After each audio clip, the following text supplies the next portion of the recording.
Hello, solopreneur. Today we're going to talk about something that can make or break your business. But we're going to start with a few stats to kind of put this into perspective. Did you know that 20% of new businesses fail in the first 2 years? 20%, that's actually quite a bit. Half give up before they hit the 5-year mark. Freelancers that do make it earn an average of just $39,000 a year. That's kind of heartbreaking if you think about it.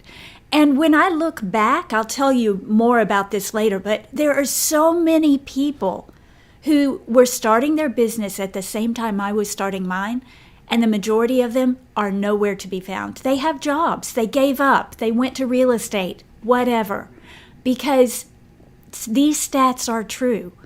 Very few companies actually make it, and you are a company, you are a business. So we are going to talk today about what makes the difference. And seriously, it's not as hard as it seems. It's not like you need a big, fat, hairy degree. It's not like you need to go for 1 million certifications. You really just need to focus on one approach to your business.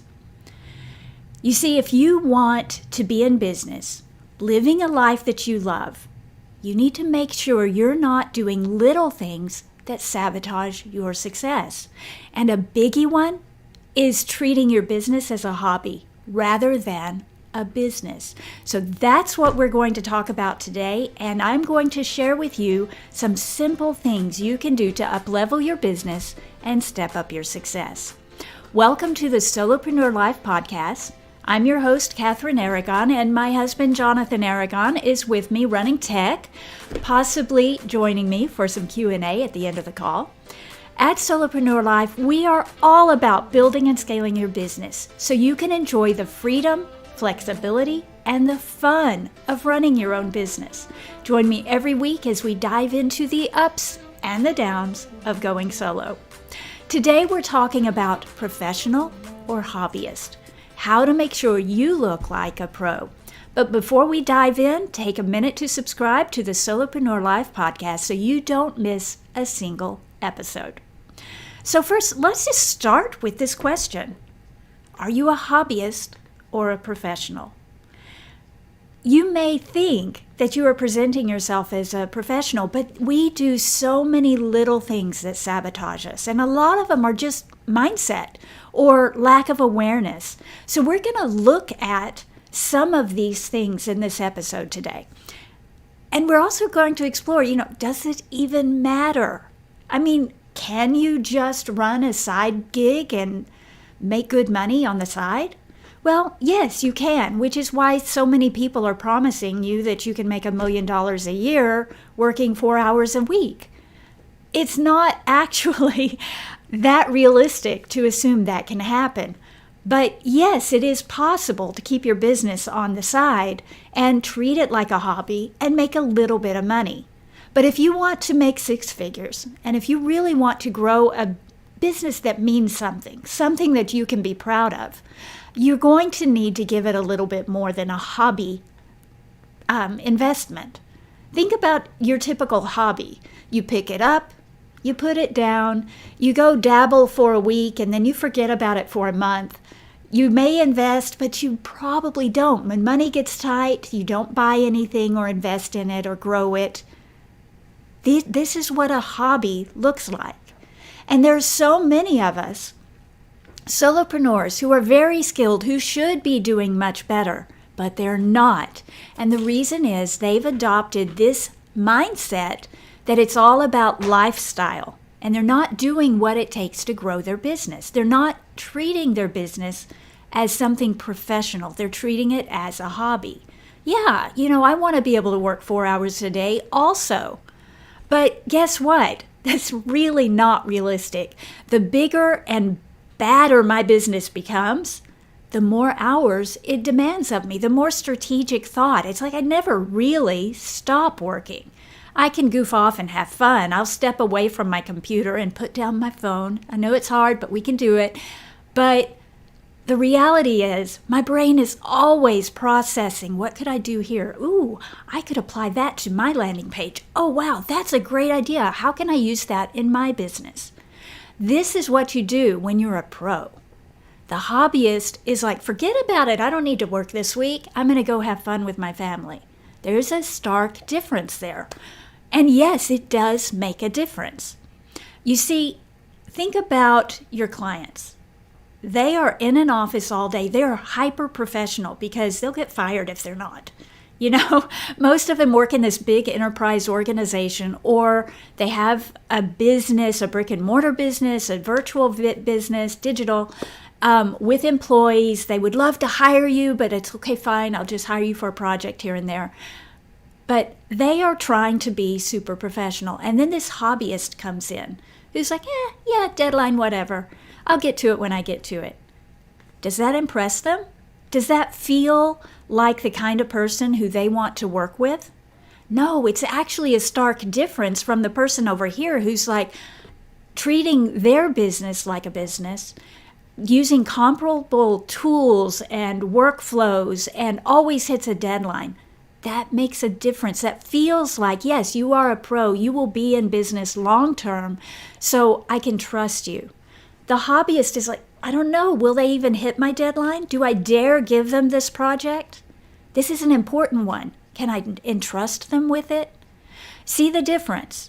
It does make a difference. And when you approach your business as a pro would, you're trying to grow a professional business, not a hobby business. You're going to get paid better. You're going to get treated with more respect, and it is easier to get clients. So if you come off as a hobbyist, prospects, they're not really going to trust that you are going to be there to help them and to solve their problems. They'll question the quality of your work, and they'll pass you over the minute they meet someone who they think is better. Now, there are 5 things that make you look like a hobbyist. And so I want to look at a few of those things, and we'll discuss a few things you can do to fix them. So again, you come off as the professional, not this side gig person who can't really be trusted. And the first is not having a system or a process. For years, I was trying to develop my own system or process, but it was like I felt like I was creating a custom solution for every client. And that actually is a valid business model. But because I was doing so much customization work, I was failing to produce my own system or process. And I know that brought a little bit of doubt into their minds before hiring me.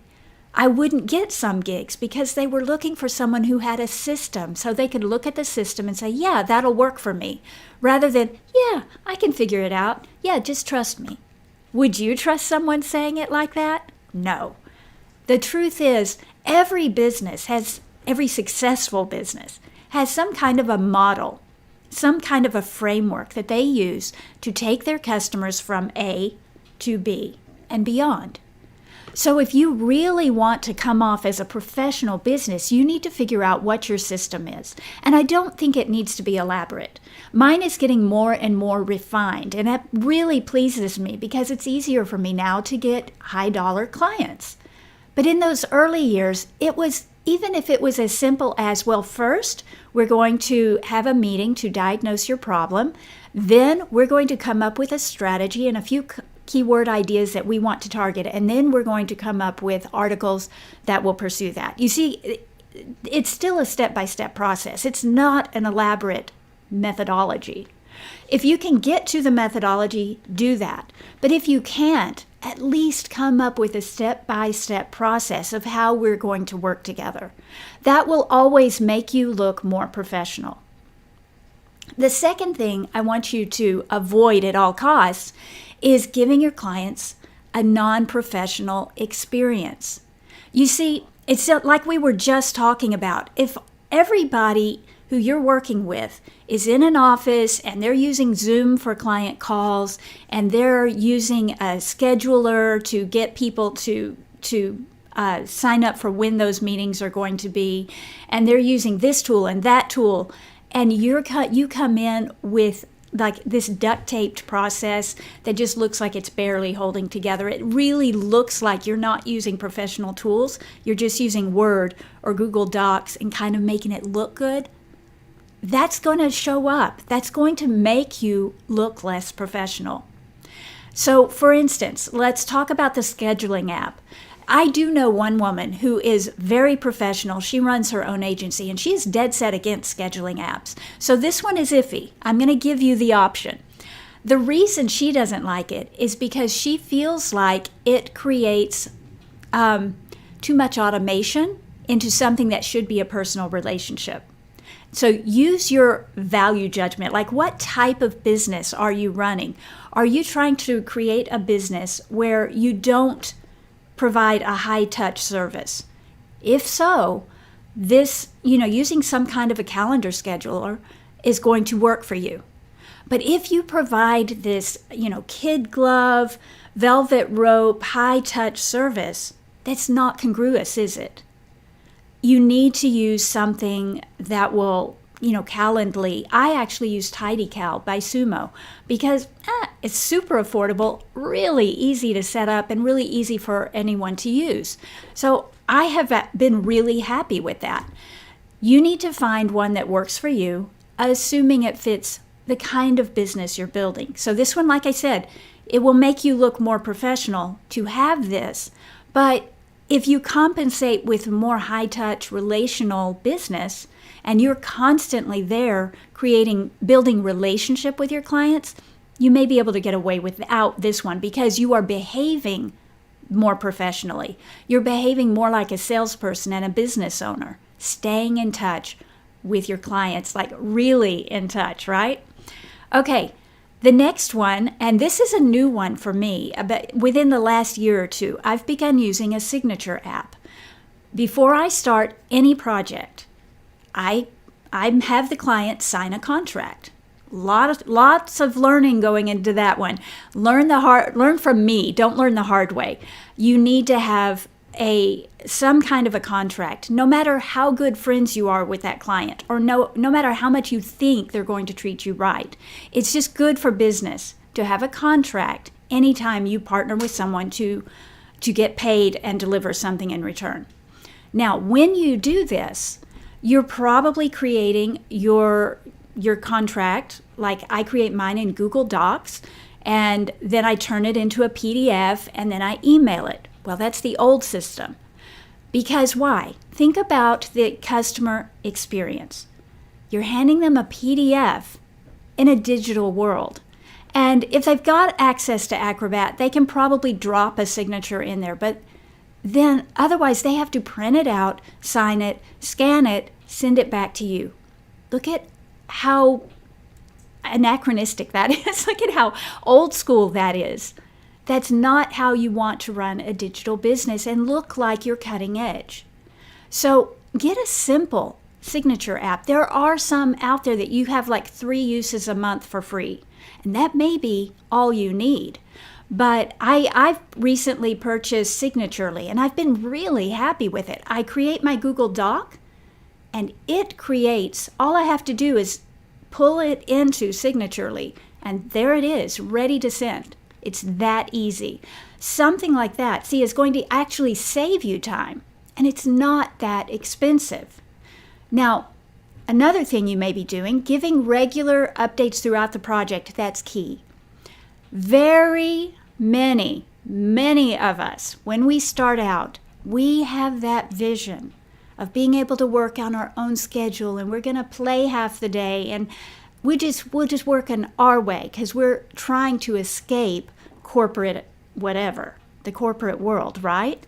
Well, like I said, if you want to come off as a pro, you need to be accessible during business hours. So let's just assume that you're already over that and you understand that you've got to put in the hours, you've got to put in the thought and the energy to create a professional business.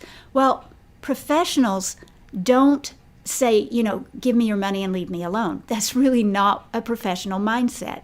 You're going to stay in touch with your clients. You're going to give them regular updates. You're going to let them know what milestones are coming up, what challenges you see coming up, and make recommendations. You're going to stay closely in touch, even if you're not a high-touch business. This just builds trust and confidence, which makes it easier to keep your clients long-term. And then finally, let's talk about invoices. This is all part of the client experience because remember, they are operating with advanced tools, very expensive tools that many times a solopreneur can't afford. But when then you bring in this duct taped kind of, I've figured out how to do it on my own solution, it doesn't look as professional. And it does show, and it does lower their perception of you. That's not what you want. When you're trying to ask for, you know what, I need a little bit more money to complete this project, they're going to say no because they're like, well, what are you investing it in? You're obviously not buying the tools you need to run your business like a pro. I have had so many people give me homemade Google Doc invoices, and it just isn't something that's easy for me to save. It kind of messes with my back-end file keeping. It's not saved as a PDF even. And remember I talked about earlier, my old process was, I would create a document, but then I would turn it into a PDF because then it can't be edited by the other person. They have to make recommendations or request changes, which again feels more professional. The best option for this is to use an accounting software. So PayPal is actually a decent option. I use Wave Apps and I love it, but I also understand that there are some regions in the world where it's not available. So PayPal or maybe some other solution, but look around for something that helps you automate the building of your invoices and then sends them for you, automatically sends reminder emails.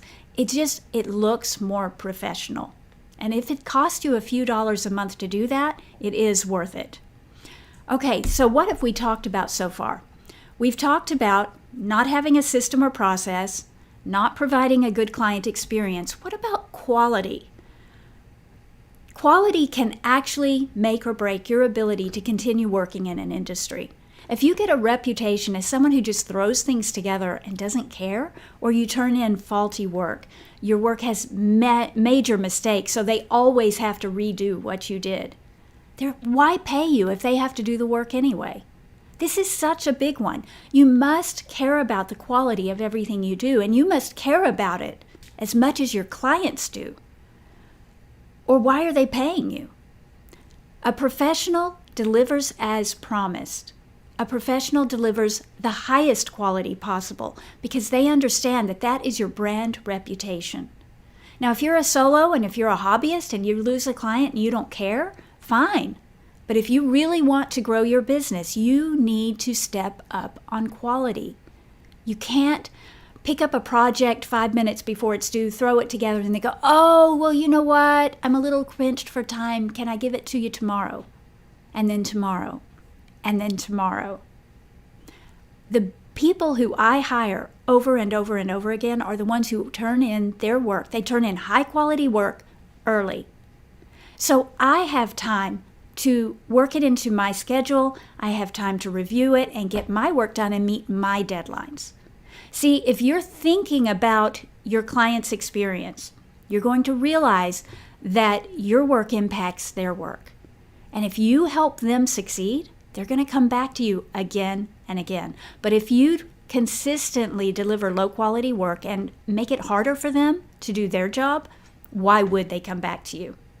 So quality. Next is confidence. I know when I first started out, I was like overly eager to talk to a prospect. And I remember one incident where I actually kind of scared them off. I think my excitement at being all the way to, hey, let's do this, kind of sent a red flag that I don't think she knows what she's doing because this is like a stupid project and she's really excited about it. Think about the little things you might do to communicate, I'm a newbie, or, ooh, I've never done this before, this really unnerves me, or, ooh, I think you're really important and I'm so lucky to be talking to you. I don't want you to take those attitudes. I want you to have confidence. I want you to look the client in the eye. I want you to be bold with them. If they challenge your prices and try to make you feel guilty about charging real rates, don't back down.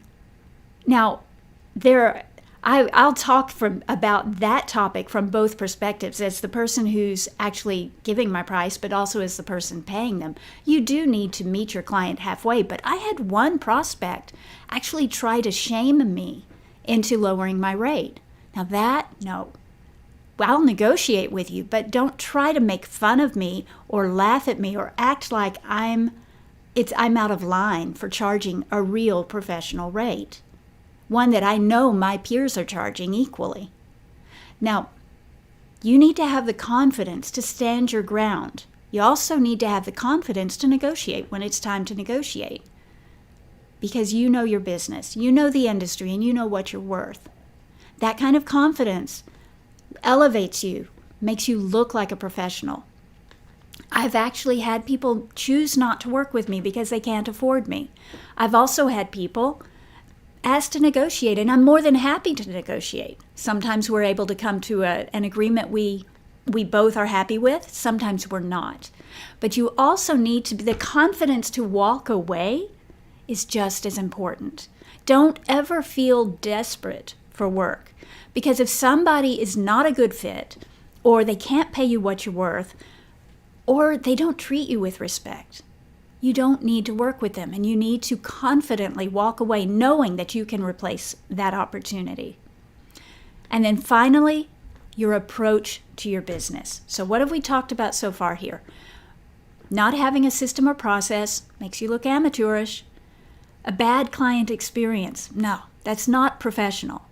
High quality, that's professional. Confidence, that's professional. And now a business-like approach. I want you to stop being an order taker. You are not an employee of your clients. You are a partner.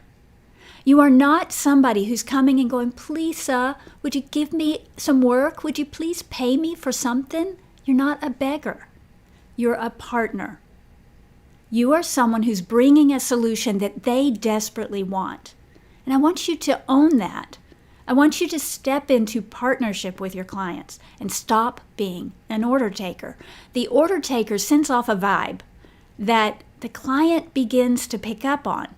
And the more comfortable they get with it, the lower you are in their estimation, the lower value they perceive from you.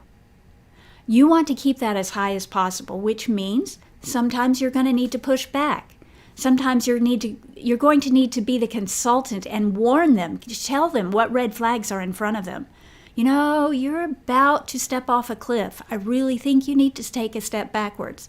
Instead of just, oh yeah, you told me to do this thing and I think it's awful, but I'm going to do it anyway because you're the boss. No, you're the boss. You own a business. You are the boss. So I want you to stop taking that small perspective of yourself. Even if you're a beginner, you still bring value, and you need to own that. You also need to be willing to invest in yourself, like we were talking about earlier. You need to be willing to invest in the tools that help you look professional. Now, it's easier than you might think to come off as a hobbyist. And I think we all do as we're getting started because, we're trying to learn the ropes, we're trying to build out our operations on the back end. Sometimes we don't have enough business experience to understand or to identify those things that we do to sabotage ourselves. But the longer you stay at this, the better you're going to get at it. The trick is, I want you to still be at this in 2 years and 5 years. And the way to do that is from day one. Don't treat your business as a hobby. Treat it as a business. Take it seriously. Actually invest in yourself and in your tools and in your systems and processes. Take the time to figure out who you are in the industry, the real value you bring, and the methodology you use to deliver it. We may work solo. You see, but our clients don't. And we need to be relevant. We need to be on top of the trends. We need to be using the same tech they use and processes that fit into their workflow. We need to make it easy for them to work with us, not convoluted, weird steps that are just not intuitive. And we need to not look like we've duct taped our business together. That's a big one. Fortunately, it's not that hard. The tech actually exists. The processes are out there. You just need to learn them. And all of this can be very affordable. It just comes down to this one question. How willing are you to invest in yourself? So, Jonathan, what do you think? Do you have any input in all of this? You've covered some really deep topics that seem like on the surface it seems obvious, but like one question that would come to mind would be, talk about the difference between hobbyists and part-time. Ah, that's a good distinction. Because a lot of solopreneurs are having to do their side gig and keep the job while they're building their business. Okay, I can speak to that actually. Every now and then, someone is able to talk me into taking a full-time job. And I usually will only take it if it's a growing opportunity or it raises my visibility in a new industry. So when I leave and I come back to my business, I can actually, like J-curve growth, I can take a giant step forward. But very recently, I was at a job and I was still running my business on the side. So yes, my business was a part-time thing. It was on the side. That's not to say I lost my professional manner while I was doing that side gig. I still integrated with the client. I still focused on quality and all of those other things that I talked about, because professionalism is a thing. It is something that makes you desirable. I've actually had so many people say of me, she is so professional. And I think is the fact that so many people walk away with that impression, I think is one of the reasons they recommend me. And they recommend me to bigger and better companies, which means little by little, simply doing nothing but being professional. My attitude towards towards all of my work, that one element can get my business growing and elevating over time. And that speaks to when you talked about the quality, because I've seen you get really frustrated when you have handed something off and then it comes back to you and you end up having to redo it. And then, so now in essence, you've paid for a double. Yeah. You've paid out and then you've had to pay out with time.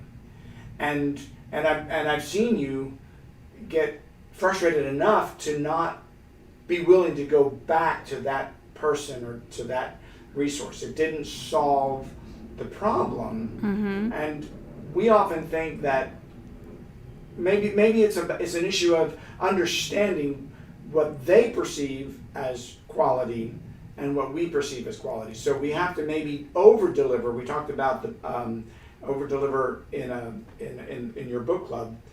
And so maybe that's part of the mindset, is think in terms of over-delivering when it comes to quality. Definitely.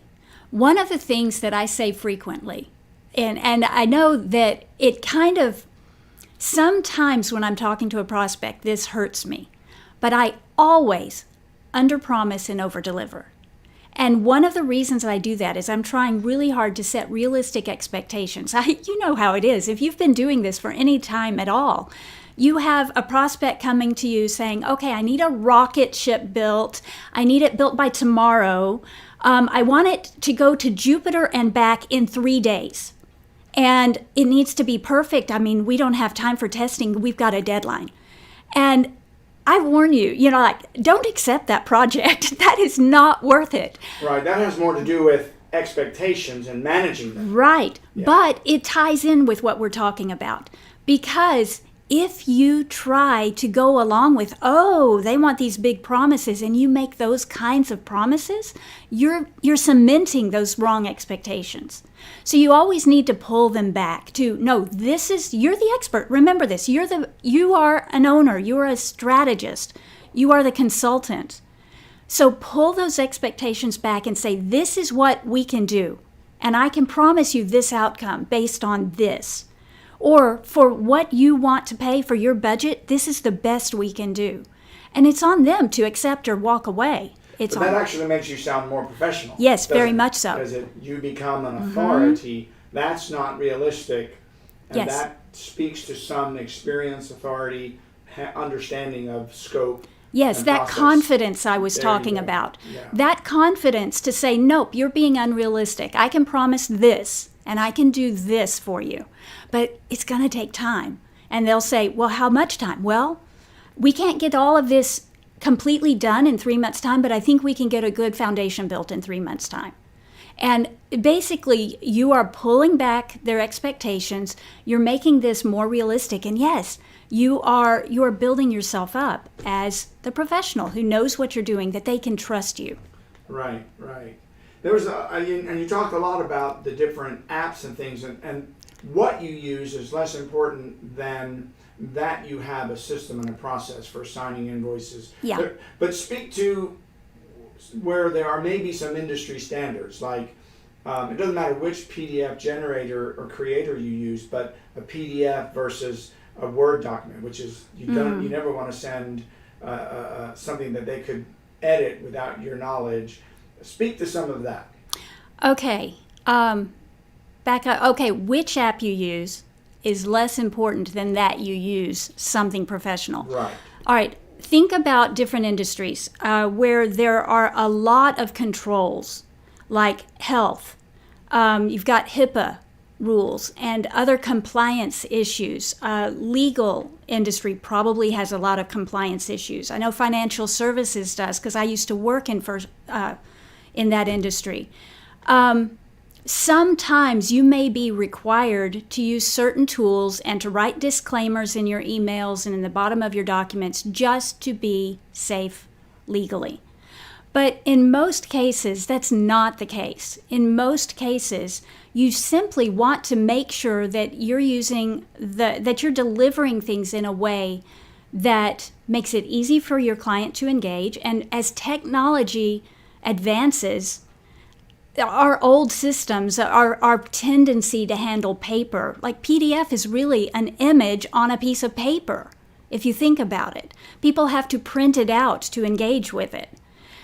That's old school, where everything is becoming more and more digital, so we have to upgrade our apps as time goes on. Right, and so then you might take your PDF and go to the next level to Acrobat that allows the fill and sign. Yeah. And you make an editable PDF. But the idea here goes back to, again, the client experience. Yes. You mentioned how important that client experience, that, again, and that goes back to the marketing, where you want to remove friction, and that's part of the professionalism, right? All of that. Yes, you said it. So, I really felt like I elevated my business quite a bit when I got a signature app.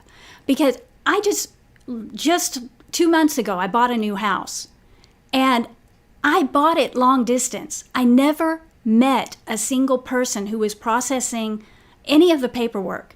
The entire thing was done with a signature app.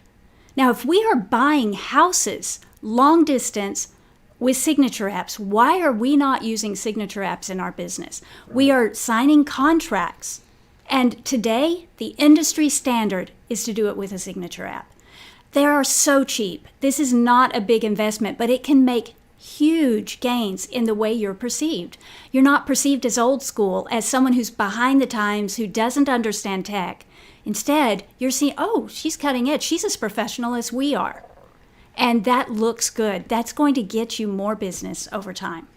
Now, before we go, as we wrap it up, talk about that just a little bit more. Perception, but you have to be able to deliver. So you cannot project some level of professionalism that you can't deliver. So balance that for us. Okay, perception is reality. Never forget that. how you are perceived by your clients and by your audience and by everyone out in the world. That's the reality. You don't get to speak into that. So all you can do is on your end, project the right image. But yes, one mess up, one slip up, and you can ruin it. I recently, y'all know this. We've talked about it in other podcasts. I bought a house and my father died all in the same week. It was a hard month, I'm telling you. But because of that, I had one article assignment that the writer, I had assigned it to a writer. She sent it back to me. I just did a quick edit and turned it in. There were errors in it that I didn't catch because I was in too big of a hurry. And guess what? That took the perception of the quality of what I turn in came down a notch. I'm going to have to work double hard to improve that perception. And I did send an email explaining the situation, but I also said that's no excuse, and I know that. So please forgive me, and I will do better. I won't let that happen again. So sometimes professionalism is as simple as owning the mistake. But yes, you have to fix it. You have to step up. Anytime you notice a chink in the way you do things, you notice, I keep doing this thing, and this creates the perception that I'm not professional. You've got to step up, or you're going to be one of those 2-year statistics. You're going to be one of the 80% that, is struggling to keep your business alive. You're going to be one of the 50% who loses their business within 5 years. And this goes back to what you were saying about, having systems, and that's part of being professional. Because if you have this system whereby there's this checklist that you go through before you turn it in. So if I'm a writer, before I would ever have turned that article in, I should have done the fact checking before I even gave it to you. Right. And had it not been for that life circumstance that threw your system off, but had you not had the systems in place, the article may not have made it at all. That is true. So yeah. Is that a good assessment? Yes, it is. Yes, it is. And we've actually created SOPs for our business. Now that Jonathan is more involved in the business and helping me, it means I can take on more work because now there's 2 of us. It's not just me. But to make sure that we can maintain our quality with the 2 of us handling things, we've created standard operating procedures for different pieces of the business. And these are, yes, just like you were talking about, Jonathan, they're checklists for when we're trying to do this thing. Every single item on this list must be done. And we try to do it in order. First do this, then do this. We want to take the thinking out of it. Right, and people oftentimes resist that, don't they? Because it feels like that's too much work and I want to have flexibility. But the system doesn't mean you're bound to the system. It actually gives you more flexibility because you can see in between these 2 steps, I want to do this on this particular honestly, if we could improve the SOPs, we should write them into the SOPs. So, right. But the SOPs are for those. We should probably do a podcast on SOPs, but they are very chained down in that if you're trying to do this thing, we've already figured out the best way to do it. Don't try to be creative. And you only have to do that once instead of trying to remember every time from scratch. That's it. So as solopreneurs, time is everything. Is everything, right? It is. That professionalism and you managing your time well. And SOPs can help you do that and stay professional with less time. That's a huge investment. Yeah, very good. Very good. Well, take us home. Okay. Now, I'm going to tell you this. You cannot figure all this stuff out alone. Well, you can, but it's going to take you 10 years. And why do that? There are so many people who are willing to invest in your future, who will try to keep you from losing your business in the next 2 years or the next 5 years. People who care about your success. I'm one of them. And it's the reason that I started Solopreneur Life. It's also the reason I founded the Hub. The Hub is, at Solopreneur Life, it is our group coaching community. It is a fun, engaging place to hang out. We can do that on a daily basis, but once a month we get together for training, and you have a training portal that is growing every day that has lots of courses and videos and answers to your questions already built in. So at a very low cost. You can actually get that coaching and the support you need to grow your business. What are you doing to invest in yourself? Remember, the professional invests. The Hub is the place where you can get the help you need to grow your business. And I hope you will join us. Go to solopreneurlife.com/join Hub. It is for you. We're going to help you level up your game and show up as a professional. And even if you're working part-time, get those answers quickly so your time gets more done.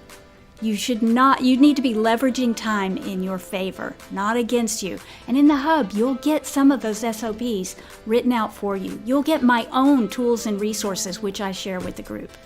And it's seriously going to make a difference.